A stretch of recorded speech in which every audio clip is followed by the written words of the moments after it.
Good morning. This is Holly with Holly's Joys, and I am out and about town, but I thought I'd go ahead and do a chapter from the book that I'm working on. It's called The Next 12 Steps, and what it is like when you've done a 12-step program, you learn all those steps and then you begin to apply. But then for me, and I've been in a 12-step group for about 6.5 years, and for me it was just nice to have, okay, I'm incorporating those things, now what?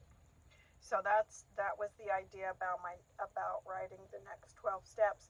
And this is chapter 9 today. So if you haven't seen the first 8, actually there's 9 videos before this one. The first one is the introduction chapter, and then I do each chapter individual videos.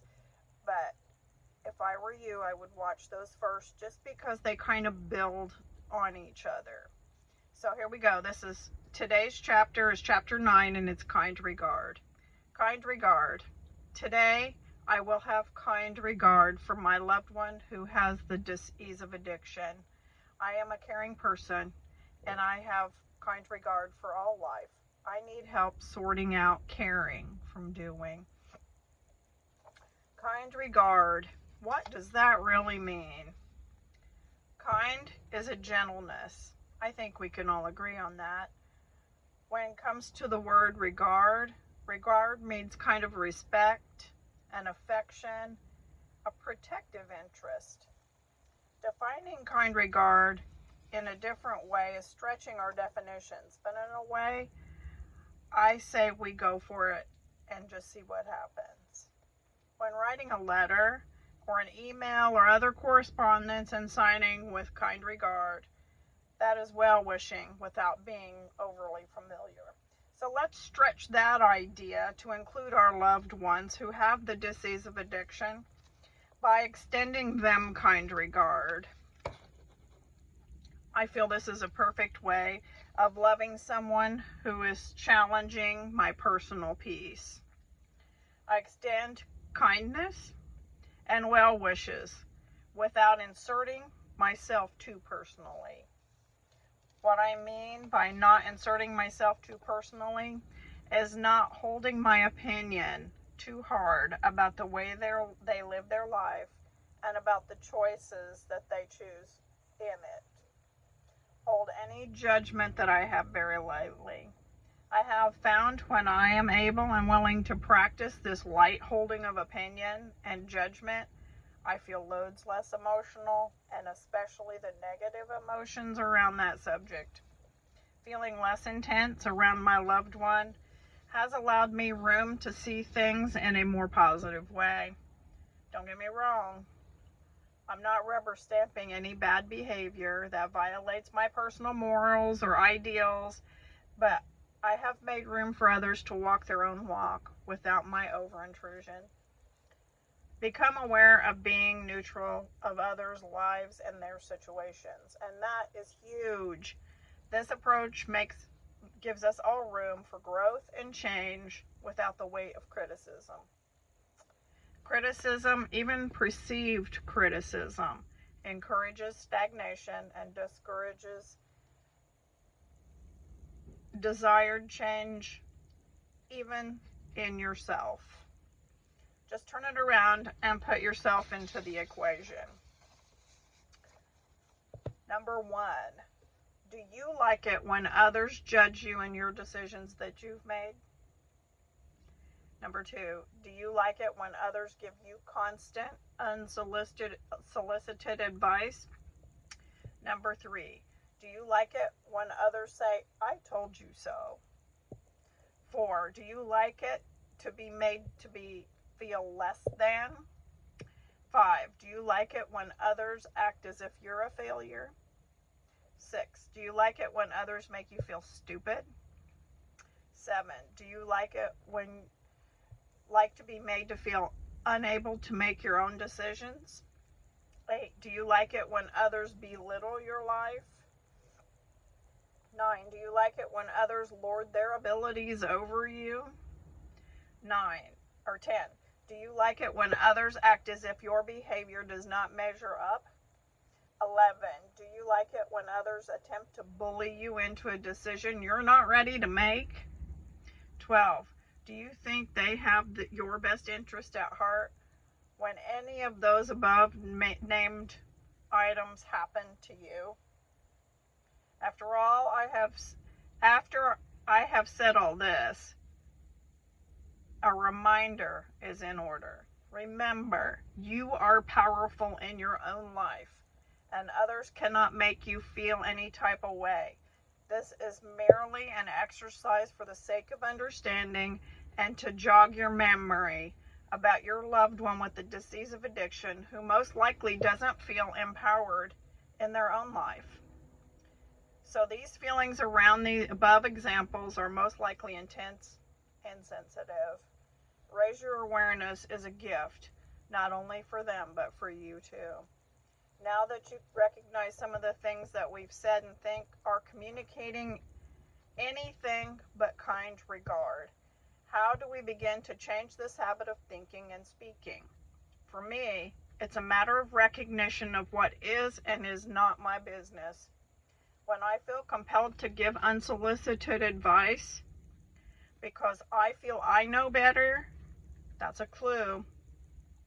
I don't truly know what someone else is supposed to do with their life. Considering how I feel about unsolicited advice, it's not likely to be of any use anyway. So practice kind regard. Keep the door open figuratively. Let your loved one know that you love them and care about them. Then live your life happily. That brings up the challenge of seeing or even knowing what your loved one with the disease of addiction is doing. It can be, and usually is, at least for me, very triggering to be involved, even just being aware of their life choices. And that compounds my urge to give advice, to try to control or to worry, and all those chaotic things. What to do, what to do. Do you. Mind your own business. Participate in your life. Exercise your self-care routine. And most of all, stop looking at someone else's life. Remind yourself, just because something happened in a negative way before, doesn't mean it has to happen that way again. This leaves loads of room for your higher power to orchestrate a miracle. This is loving and letting others live their life in the way that they see fit.